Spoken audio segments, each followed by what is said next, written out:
السلام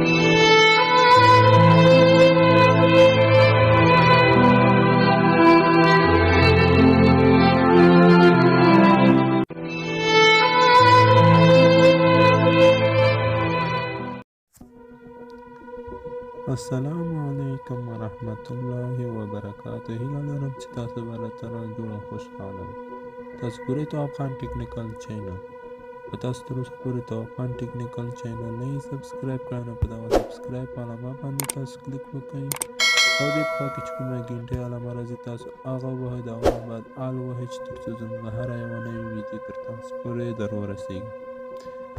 او دا لاندې چې زموږ کومې ویډیوګانې دي دا هرومرو تاسو درسره وګورئ چې ډېرې مهمې او اړینې ویډیوګانې دي. نو دې ټولو کې ډېر مهم معلومات کې دي، نو تاسو یې هرومرو درسره وګورئ او له خپلو ملګرو سره یې دا ویډیوګانې شیر کړئ، ځکه چې ډېرې مهمې ویډیوګانې دي. او دا نن چې زموږ کومه موضوع دا دی لاک لګول په فیسبوک باندې، یعنې فیسبوک باندې موږ څنګه لاک ولګوو چې نور هغه مثلا کوم نور خلکو هغه یعنې جهاني خلک چې موږ سره نه یې فرینډ شوي هغه زموږ فیسبوک نشي لیدلی لاک. یو ګټه خو دا ده، بل دغه ګټه لري چې څوک زموږ فیسبوک هیک کولی نشي، یعنې بندولی نشي زموږ فیسبوک، نو ریپورټ نشي پې کولی. نو دغه ښېګڼې دي د لاک لګول او زموږ ملګري یعنې کتلی شي. که لاک پې بیا هم زموږ ملګري فیسبوک کتلی شي زموږ فیسبوک. نن ما غوښتل دا طریقه زه تاسو ته وښیم. موږ سره تاسو دا ویډیو تر اخره پرې وګورئ، ویډیو له خپلو ملګرو سره شیر کړئ. راځئ چې ویډیو شروع کړو. ویډیو به ډېره نه غټ کړو، راځئ چې ویډیو شروع کړو.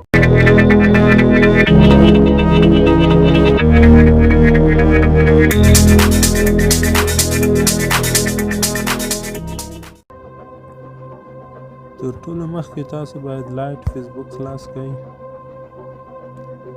لایټ فیسبوک هم چې خلاص کړو، اوس به زه تاسو ته وښیم. ما په دغه آی ډي باندې لګولی دی، تنه یې تاسو ته ښیمه. بیا به بل آی ډي زه تاسو ته وښیم چې څنګه پې لګېږي. دغسې هغه لاکي همداسې په آی ډي باندې لګېږي. نو دا موږ څنګه لګولی شو، زه اوس تاسو ته په بل آی ډي کې ښیمه طریقه، خو موږ سره تاسو دا ویډیو هرومرو تر اخره پورې وګورئ. نو زه به یو بل آی ډي خلاصه کړم، بیا به یې زه تاسو ته وښیم چې څنګه پې لګېږي دا لاک. نو 2 دقیقې به ویډیو سکیپ کړم. نو لکه څرنګه چې تاسو وینئ دا زما بل آی ډي ده، ما تنه تاسو ته ښیمه چې څنګه پې لګېږي لاک.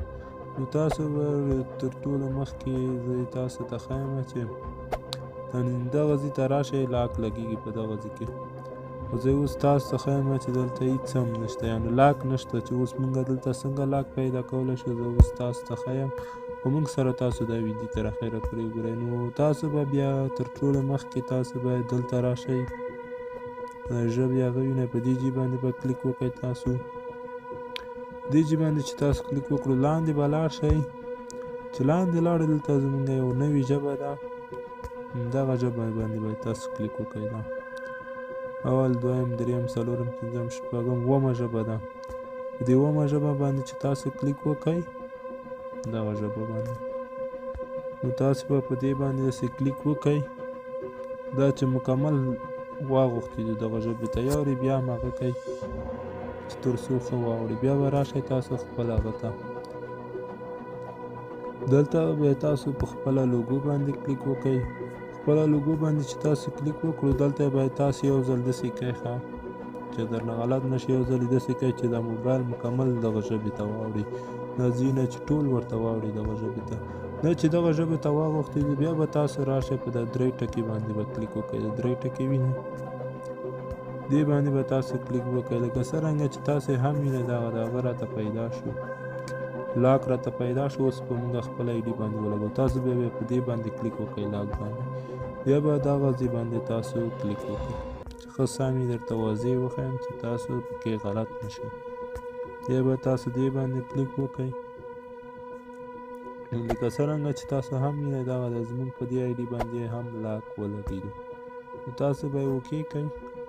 اوس به تاسو بیا راشئ، دغه خپله ژبې ته به تغییر ورکړئ، بېرته انګلیش ته اړوئ، هر ژبې ته چې اړوئ. نو زه به راشم، د خپلې ژبې ته به یو ځل تغییر ورکړم، لینګویج انګلیش ته به یې واړوم بېرته.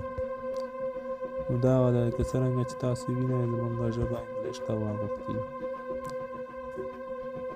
نو اوس زموږ په دې آی ډي باندې لاک ولګوو. یو څو دقیقې بعد چې ورته را داخل شئ دغه آی ډي ته نو دغه ځای کې به لاک موجود وي. دا یو څو دقیقې وخت نیسي همداسې ده. نو که تاسې بیا بیرته غواړئ چې دا لاک ایسته کړئ تاسو به بیا راشئ تنظیماتو ته. تنظیماتو باندې چې تاسو کلیک وکړو نو دلته اوس موږ ته لاک آپشن هم راکړی دی. دغه ده لکه څرنګه چې تاسو وینئ. تاسو به بیا په دې باندې کلیک وکړئ. دلته زموږ لاک اوس په موږ آی ډي باندې لګېدلی. که تاسو غواړئ بیرته ایسته کړئ نو په دغه ځای باندې تاسو کلیک وکړئ. دې ځای باندې چې تاسو کلیک وکړو دلته بیا تاسو په دغه ځای باندې کلیک وکړئ. دې ځای باندې چې تاسو کلیک وکړو اوس دلته ګورئ تاسو چلیپا شي دغه د لاک ایسته شو. که تاسې بیرته غواړئ پکې را پیدا کړئ نو بیا هم دغه تنظیماتو ته راځئ. دلته بیرته په همدغه ځای باندې چې تاسو کلیک کوئ بیرته ستاسو په آی ډي باندې لاک لګېږي. اوس یې ګورئ چې بیرته پرې ولګېږي. نو دا ډېره یوه ښه او اسانه طریقه وه. ما ځکه مو غوښتل چې تاسو ته آی ډي ویډیو پرې جوړه کړم. ډېر وبخښئ ملګرو ویډیو پرې جوړه کړم ځکه چې ډېره یوه اسانه طریقه وه. اوس یې زه تاسو ته ښیم چې دې باندې لاک ولګېږي او 2 دقیقې به ویډیو سکیپ کړم. بیا زه تاسو ته ښیم چې دې باندې لاک ولګېدو او که ګرانو ملګرو زه یو ځل فیسبوک نه ووتم 2 دقیقې 3 دقیقې وخت یې ونیو. زه اوس بیرته ورته را داخل شوم. بیرته به لاړ شو خپله لوګو باندې به کلیک وکړو. لکه څرنګه چې تاسې وینئ ګرانو ملګرو دغه د لاک ولګېده زموږ په آی ډي باندې. اوس چې زموږ آی ډي ته کوم نوي کسان راځي نو زموږ په هغه آی ډي باندې ریپورټ هم نشي کولی او زموږ آی ډي شیان هم نشي چک کولی چې زموږ سره فرینډ نه یا کوم چې موږ سره فرینډ دي هغه خو یې کتلی شي. دا ډېره یوه اسانه طریقه وه چې موږ د لاک لګولو چل موږ تاسو ته وښودو. ډېر یوه اسانه طریقه وه. نو هیله لرم چې تاسو به خوښ شئ. که ویډیو مو خوښه وي ویډیو ته به هرومرو لایک ورکړئ. که تاسو زموږ ویډیو هغه یعنې خپلو ملګرو سره شیر کړئ ځکه چې ډېره یوه مهمه ویډیو ده او ډېره اسانه طریقه ده چې دی هم یاد کړي. نو که تاسو تر اوسه پورې تواب خان ټیکنیکل چینل نه یې سبسکرایب کړی هغه هم درسره سبسکرایب کړئ. په خوا کې ګنټۍ علامه او د هغه نه بعد آل ووایئ چې تر څو زموږ هره یوه نوې ویډیو تر تاسو پورې ژر ورسېږي. نو زه به نور تاسو سره خدای پاماني وکړم. خدای په امان. تر بیا ښې چارې. خدای په امان.